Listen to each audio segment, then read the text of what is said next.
It began long before the word mafia ever reached a courtroom or a headline. In the hills and villages of southern Italy, silence wasn't a choice. It was survival. Sicily had spent centuries under foreign crowns. Spaniards, Bourbons, and bandits all claimed it as their own. Each wave of rulers brought taxes, soldiers, and repression. Ordinary people learned that power came from the shadows, not from the law. When the state was a stranger, a man's only protection was himself, or those willing to protect him. That was where the roots of Omertà began to grow. The word itself, some say, comes from omu, the Sicilian for man. Others trace it to an old Spanish term for manliness, hombredad. Whatever the origin, the meaning stayed the same. A man handles his business alone. He doesn't beg for help. He doesn't talk to the police. By the 1500s, as Spain tightened its grip on Sicily, the peasants fought back in silence. They built their own form of justice, vendetta, blood for blood, and refused to let outsiders decide what was fair. If someone wronged you, you didn't call the constable. You found a patron, a protector, or you took revenge yourself. It wasn't about crime then, it was about dignity. A man who spoke to the authorities was seen as weak, a coward. As Antonio Cutrera, one of the first men to study the mafia, later wrote, the worst insult in Sicily was to be called a cacciatuni, an informer. Omertà became more than silence. It was a code passed from fathers to sons. It told them that the law belonged to the powerful, but honor belonged to those who kept their mouths shut. Over time, that silence hardened into something else. A weapon. The same code that protected families from oppression would soon protect something darker. The world was changing. The kingdom of the two Sicilies was breaking apart, and in the chaos that followed, Omertà would find new purpose in the hands of men who turned loyalty into an empire. If you enjoy our videos, don't forget to subscribe, hit the like button, and share your thoughts about today's topic in the comments. It really helps the channel grow. By the middle of the 1800s, Sicily was a land without order. The old kingdom of the two Sicilies, once the largest in Italy, was coming apart at the seams. Rebellion, corruption, and hunger ruled the countryside. The state could no longer protect its own people. In that vacuum, new powers rose. Not kings, not generals, men with no uniforms, but with soldiers of their own. Campieri, private guards paid to defend landowners and collect debts. At first, they claimed to bring peace to lawless lands. In truth, they became enforcers for the highest bidder. As Italy unified in the 1860s, the northern government promised justice and equality. But in Sicily, those promises fell flat. The new police and courts were seen as foreign invaders, men from the north speaking strange dialects, collecting taxes for a distant king. So the people turned inward again. Old habits returned, loyalty to family, silence to outsiders, and vengeance without witnesses. The Code of Omertà became the unwritten law of survival. If a man stole from you, you didn't call the carabinieri. You went to someone with influence, a uomo d'onore, a man of honor. He'd settle the score quietly. Soon, these men of honor realized they could control more than disputes. They could control the land itself, its harvests, its labor, and the fear that kept everyone obedient. By the late 19th century, Omertà had transformed from a peasant's protection into a weapon of organized power. Breaking the code meant death. The silence that once defied oppression was now enforced by it. The mafia had no flag, no army, no borders. But in Sicily, it became the true authority, an invisible government built on fear, loyalty, and the ancient promise that a real man never speaks. The dawn of the new century didn't bring peace to Sicily. It brought poverty, corruption, and emigration on a scale the island had never seen. The mafia had already dug its roots deep into the soil, controlling the citrus trade, the ports, and the fields around Palermo. Its power didn't come from politics or wealth alone. It came from silence. In villages across the south, Omertà became a way of life. To the people, it was self-defense, a war between their world and a state they didn't trust. To the mafia, it was armor, It kept witnesses quiet, protected killers, and made police investigations almost impossible. The Carabinieri learned the hard way that no one talked. Even the victims of extortion would stare at the ground, refusing to name who robbed them. Because in Sicily, the law couldn't protect you, but the mafia could destroy you. Then came the ships.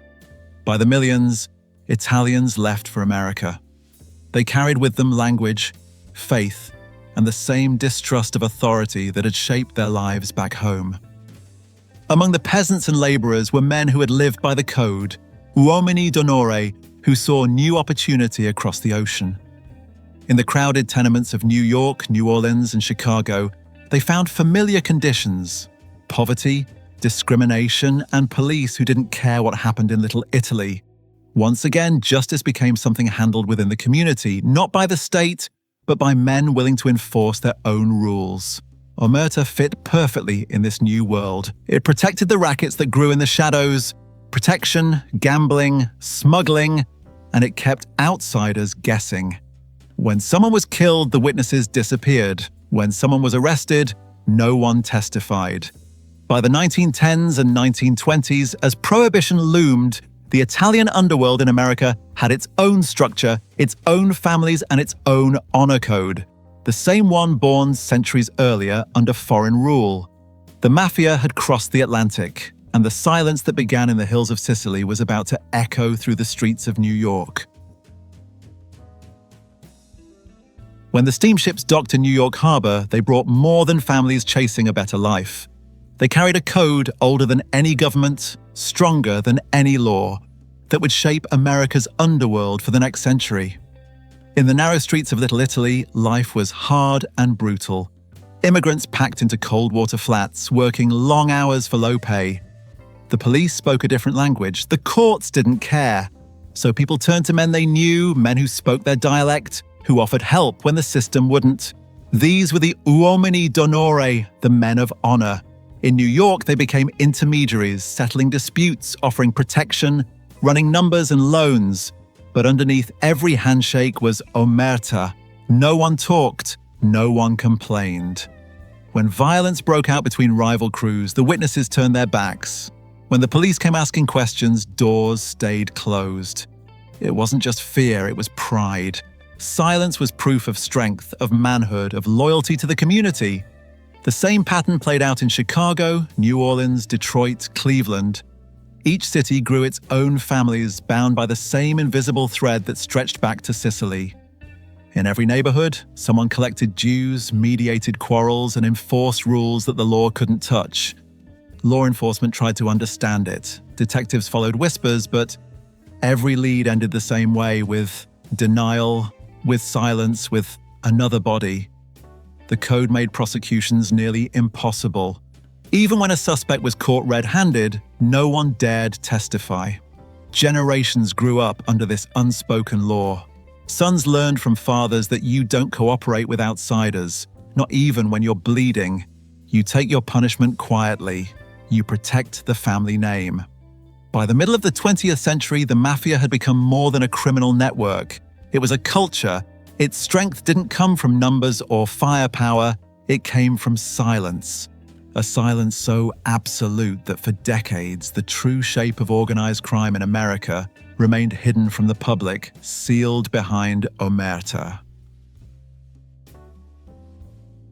By the end of the 1950s, the mafia was everywhere. And yet, to the public, it didn't exist. The word Cosa Nostra had never been spoken in a courtroom. The FBI called it the so-called mafia, as if it were a myth. That illusion ended with one man. Joseph Valachi was born in East Harlem in 1904, the son of poor Italian immigrants. He started as a street thief running errands for small-time racketeers until he earned a place in the underworld. By the 1930s, he was a trusted soldier in the powerful Genovese crime family, a quiet, cautious man who lived by Omertà. But in 1959, Valachi's world closed in. He and his boss, Vito Genovese, were convicted on narcotics charges and sent to the same federal prison. Inside, paranoia ruled. Genovese believed someone had betrayed him, and word spread that Valachi was marked for death. In 1962, Valachi panicked. Mistaking a fellow inmate for an assassin, he struck first, bludgeoning the man to death with an iron pipe. Facing the death penalty, Valachi made the decision no uomo d'onore had ever made before. He talked. In 1963, before a packed Senate committee, Joseph Valachi took the stand. He described the secret world that law enforcement had hunted in the dark for decades, a world with rules, ranks, and rituals. He called it Cosa Nostra, our thing. He told them about the oath of silence, sealed by blood and fire, about the families that controlled cities like armies without uniforms, and about the meaning of that word that had kept him loyal for 30 years, Omertà. The hearings were broadcast on national television.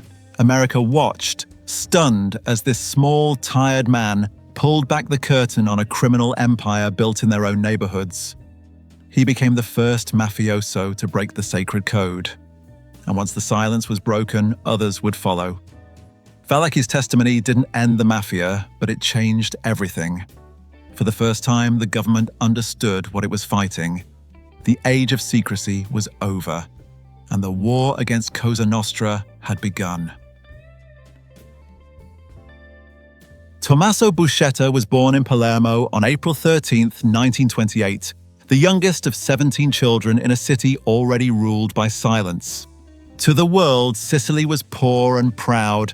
To those who lived in its streets, it was a place where power spoke in whispers, and Omertà was the only law that mattered. Buscetta grew up surrounded by that code. By the time he was a teenager, he was smuggling cigarettes along the docks, running errands for local bosses, and earning a reputation for loyalty. He was young, charming, and ambitious, the kind of man who could cross between the underworld and high society without being noticed. He joined the Porta Nuova clan and rose quickly through the ranks. Among the uomini d'onore, he was known as Don Massino. Through the 1950s and 1960s, as Cosa Nostra expanded into heroin and international trafficking, Buscetta became a bridge between Sicily and the Americas. He traveled between Palermo, Venezuela, Brazil, and New York, forging alliances that made him rich and made enemies just as fast. When the first Mafia War broke out in 1962, the island exploded. A missing shipment of heroin ignited a feud between rival factions. Car bombs, kidnappings, and ambushes filled the streets. Dozens were killed. Buscetta took the western side, aligned with the Greco family. When the bloodshed reached its peak, he vanished, slipping overseas to survive.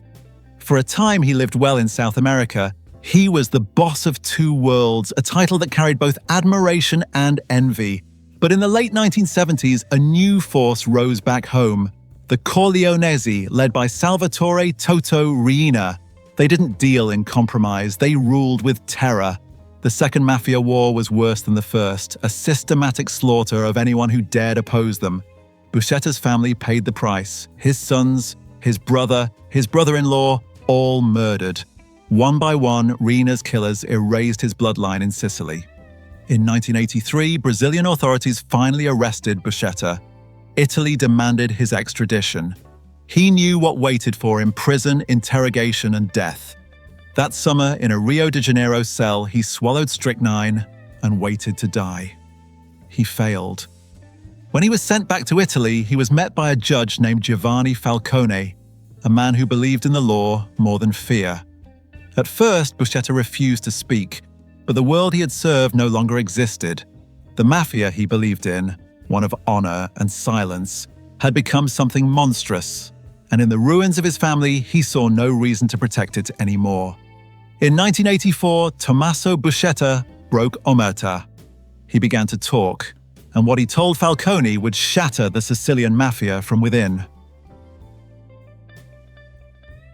By the mid-1980s, the Mafia had grown into a global enterprise, invisible to most, yet richer and deadlier than ever before. It was no longer just extortion and gambling.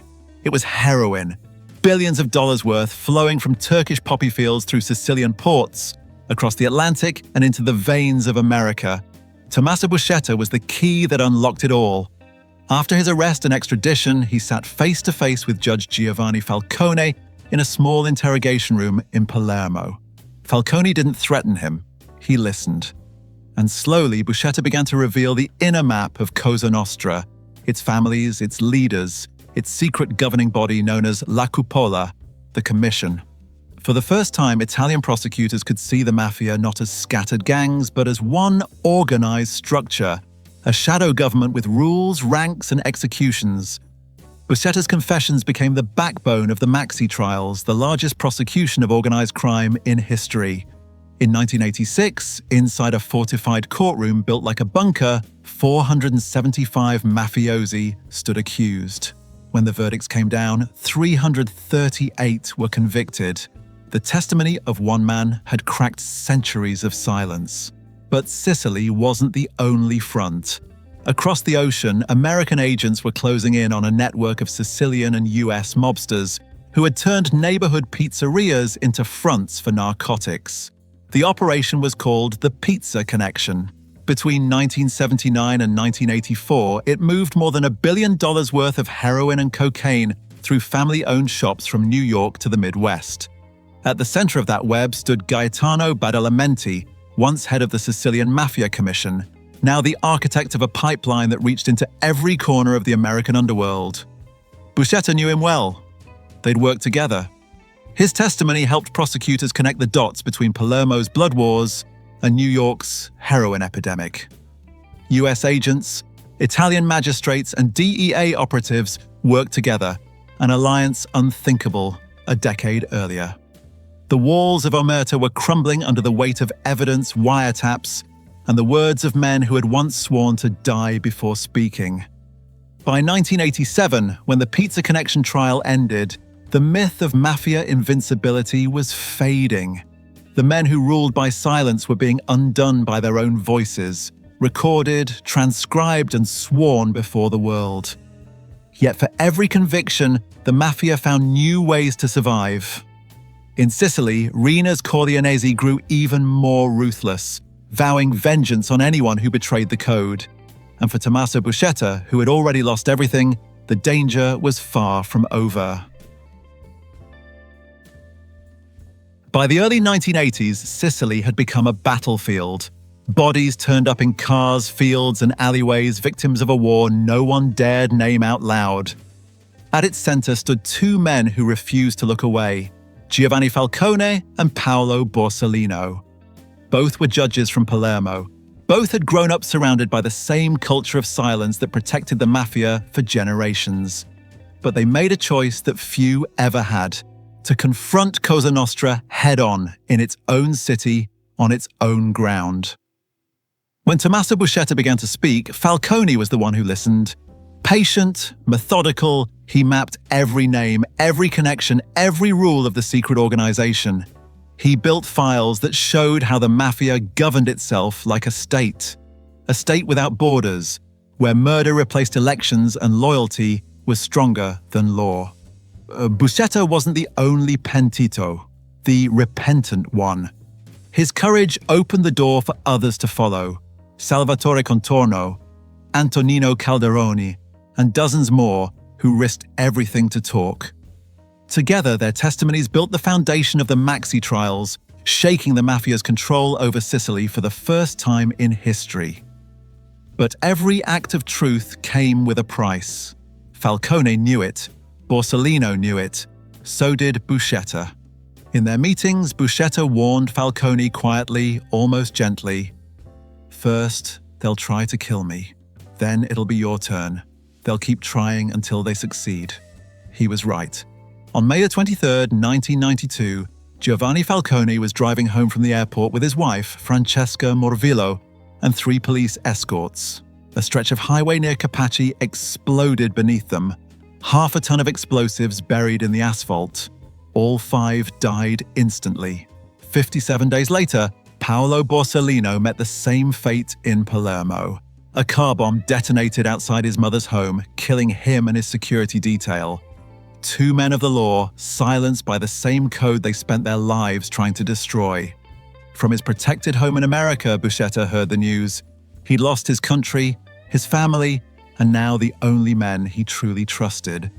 But he didn't stop talking. Even in exile, he continued to meet with investigators, providing names, routes, and political ties that reached far beyond the streets of Palermo. He spoke because he no longer believed in Omertà. He believed in truth, no matter how many graves it opened. Falcone and Borsellino were gone, but their work didn't die with them. Their deaths turned the tide of Italian justice. And for the first time, the people of Sicily began to see silence not as honor, but as surrender. After the murders of Giovanni Falcone and Paolo Borsellino, Italy changed overnight.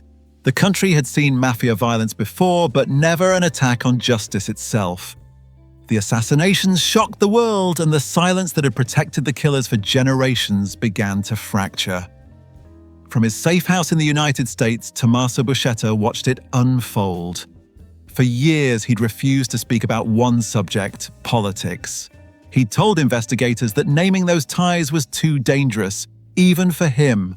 But when the bombs killed Falcone and Borsellino, something inside him broke. "I have to tell everything," he said. "The truth cannot die with them."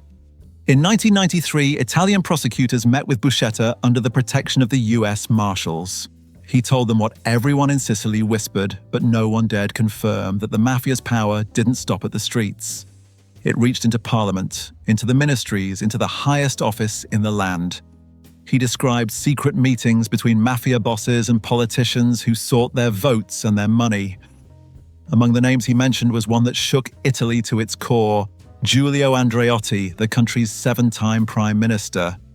To many Italians, Andreotti was the face of post-war stability. To Buscetta, he was the quiet bridge between the state and the underworld. The revelations set off one of the most explosive trials in Italian history. Prosecutors accused Andreotti of colluding with Cosa Nostra, of using its muscle to maintain power. For years, the hearings dragged on, a collision of courtroom testimony, politics, and public disbelief. Buscetta testified from behind protective walls.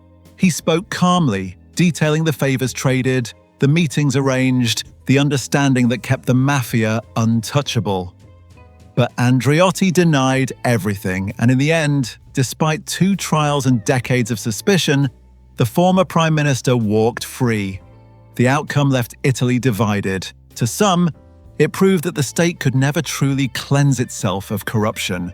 To others, it was confirmation that the mafia's reach extended too far for justice to prevail. Buscetta was disillusioned. After risking his life, after losing his family and his homeland, he felt the system he tried to save was still infected. "There is no will," he told one interviewer. "No final aim. The state doesn't want to win." By the mid-1990s, the great anti-mafia crusade was losing momentum. The judges were dead, the politicians untouchable, and the people of Italy were left to wonder if Omertà had ever really disappeared or if it had simply changed its face. By 1993, the storm that had raged over Sicily for a decade was finally breaking. Salvatore Toto Riina, the boss of bosses, the butcher of Corleone, had ruled through fear, blood, and silence. For 24 years, he lived as a ghost, ordering massacres from hiding, turning the mafia into a machine of terror. But his empire was built on bodies, and eventually, even fear begins to crack. On January 15, 1993, Italian police surrounded a luxury apartment in Palermo. Inside, they found Riina unarmed, quiet, dressed like an ordinary man. The most wanted fugitive in Europe hadn't fled the island at all. He'd been living in plain sight. His arrest was a moment of reckoning. For the first time, the mafia's untouchable godfather was behind bars. The people of Palermo filled the streets, cheering, weeping, as if the island itself had exhaled. But for those who had fought him the longest, men like Tommaso Buscetta, it was only the end of one chapter. By then, Buscetta had been gone from Sicily for years. After the Maxi trials, the US government brought him into the Witness Protection Program. He lived under an assumed name in Florida, gray-haired, quiet, always cautious. He testified in New York, Washington, and Rome, his words still carving through decades of silence. He met with investigators, trained agents, and helped prosecutors trace the mafia's reach beyond Italy's borders. Yet even in safety, the ghost never left him. His family was gone, murdered by the same men he once called brothers. He had traded one code for another, from Omertà to the oaths of law enforcement, but the past was always waiting. He rarely spoke to the press. When he did, his voice carried the calm of a man who had already buried everything he loved. In 2000, after years of illness, Tommaso Buscetta died of cancer in Florida. He was 72. He was buried under a false name, his grave unmarked to protect what little peace remained. But his legacy lived on. He was the first true insider to expose Cosa Nostra from within, the man who showed the world that the mafia was not myth, but machinery. His testimony sent hundreds of mobsters to prison, reshaped Italian law, and proved that even a lifetime of silence can be broken. For centuries, Omertà had been unshakable, a code stronger than faith, older than any government. Buscetta shattered it with his words, and in doing so, he left behind a warning carved in truth: that every empire of fear is built on silence, and every silence, sooner or later, meets its voice. By the early 1990s, Omertà was bleeding out. What had once been the lifeblood of every mafia family, the sacred silence that kept the world at bay, was collapsing under the weight of betrayal, wiretaps, and plea deals. It started in America. The streets of New York were no longer ruled by old-world honor, but by ambition, greed, and survival. The code still existed, but it no longer meant what it once did. In November 1991, Salvatore "Sammy the Bull" Gravano, the underboss of the Gambino crime family and right-hand man to John Gotti, made a decision that would have been unthinkable a generation earlier. He flipped. Gravano had personally taken part in 19 murders. He had lived by Omertà, sworn blood loyalty to the Teflon Don. But when the FBI offered him a way out, he broke the oath and turned government witness. His testimony brought down Gotti, the most famous mob boss in America, and dismantled one of the mafia's most powerful families. 2 decades earlier, another man had already opened that door. Henry Hill, a Lucchese family associate, turned informant in 1980 after a lifetime in the rackets. His testimony put dozens of mobsters behind bars and later inspired Goodfellas, the film that exposed the underworld to a new generation. For both men, silence no longer meant loyalty, it meant death. They chose to survive. By the end of the century, the code that once defined Cosa Nostra had become a relic. The new gangsters didn't believe in honor or blood oaths, they believed in profit, and when prison or death came calling, they believed in deals. Wiretaps replaced whispers, courtrooms replaced backrooms, and the same mafia that once ruled through fear found itself turned inside out by its own members. In Sicily, the pentiti kept talking. Buscetta's example had started a movement that could not be reversed. Every new trial, every confession chipped away at what had once been unbreakable. Omertà had survived kings, wars, and revolutions, but it couldn't survive convenience. It was no longer a code of honor. It was a story, a legend from another time. Today, in the streets where the old mafia once ruled, the silence remains. But it's empty, no longer the mark of strength, only of fear long past. The code that built an empire is gone. What's left are its echoes and the memory of men who learned too late that silence is never freedom. If you enjoy our videos, don't forget to subscribe, hit the like button, and share your thoughts about today's topic in the comments. It really helps the channel grow.